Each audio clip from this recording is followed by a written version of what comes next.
So, harvesting, threshing, and winnowing is our new topic, and in this topic, we have to look at harvesting. Firstly, harvesting जो है ये एक ऐसा process है जिसमें grow हो चुके क्रॉप्स को, जो क्रॉप्स फील्ड में फुली ग्रो हो चुके हैं, उन क्रॉप्स को कट करके इकट्ठा कर दिया जाता है और इस प्रोसेस को हम हार्वेस्टिंग कहते हैं। दैट मीन्स कटाई का काम।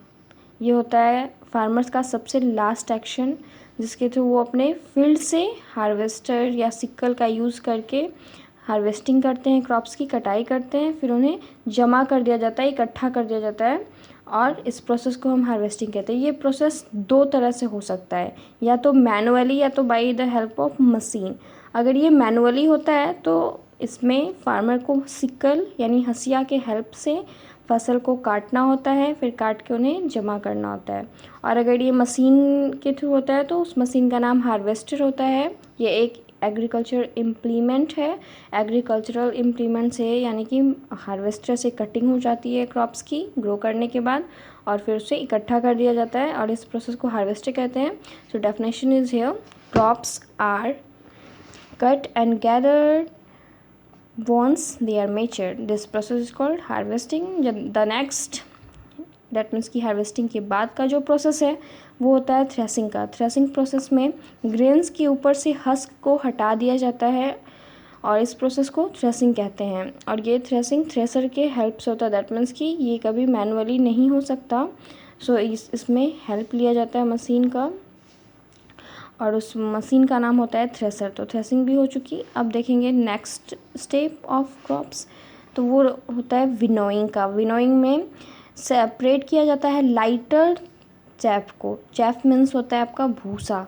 वो भूसे कुछ बच जाते हैं क्रॉप्स में जो कि क्रॉप्स को पॉल्यूट कर रहे होते हैं, उन्हें हटा दिया जाता है क्रॉप से, उनके भूसे को यानी उनके चैफ को उनसे रिमूव कर दिया जाता है क्रॉप्स के पास से।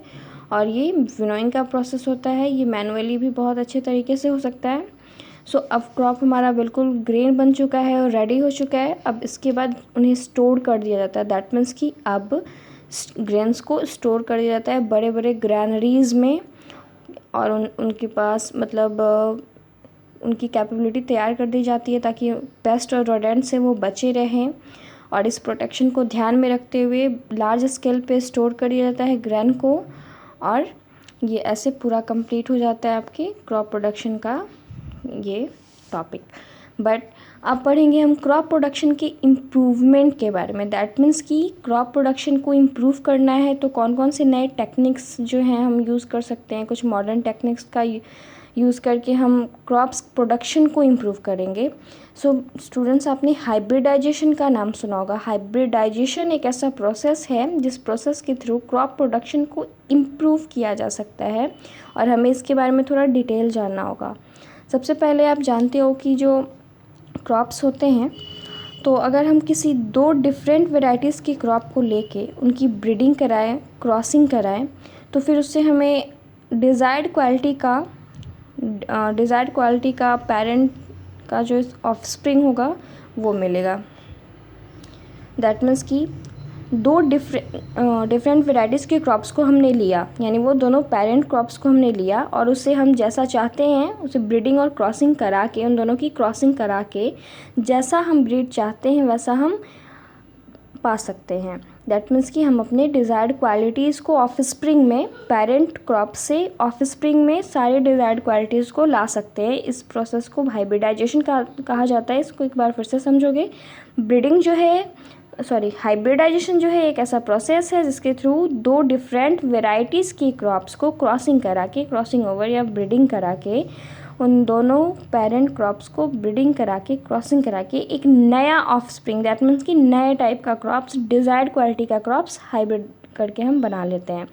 जैसा कि आपने सुना होगा, जैसे अगर हम रोज़ेज़ की बात करें तो रोज़ में भी होता है। अगर हमने वाइट रोज़ ले लिया और पिंक रोज़ हमें रेड रोज़ से पिंक रोज़ बनाना है, तो हम उसमें वाइट रोज़ की और रेड रोज़ की अगर हम ब्रीडिंग कराएंगे, क्रॉसिंग कराएंगे, तो हमें जो न्यू प्रोडक्ट मिलेगा वो होगा हाइब्रिडाइजेशन। तो जैसे ग्राफ्टिंग में हमने देखा कि रोजेज़ के साथ किया, जस्ट लाइक वैसे ही हाइब्रिडाइजेशन के थ्रू हम क्रॉसिंग ओवर कराते हैं क्रॉप्स का और पेरेंट क्रॉप से हमें new desired quality offspring crop मिल जाता है। जिसे हम जिस प्रोसेस को हम हाइब्रिडाइजेशन कहते हैं। तो ये क्रॉप इम्प्रूवमेंट का, क्रॉप प्रोडक्शन का इम्प्रूवमेंट हुआ। दैट मीन्स कि हम क्रॉप प्रोडक्शन को इम्प्रूव कर सकते हैं इस मेथड के थ्रू। सो अब हमारा जो लास्ट टॉपिक है वो है nitrogen cycle, and this is the last and main topic of this chapter. So next video में हम ये देखेंगे नाइट्रोजन साइकिल।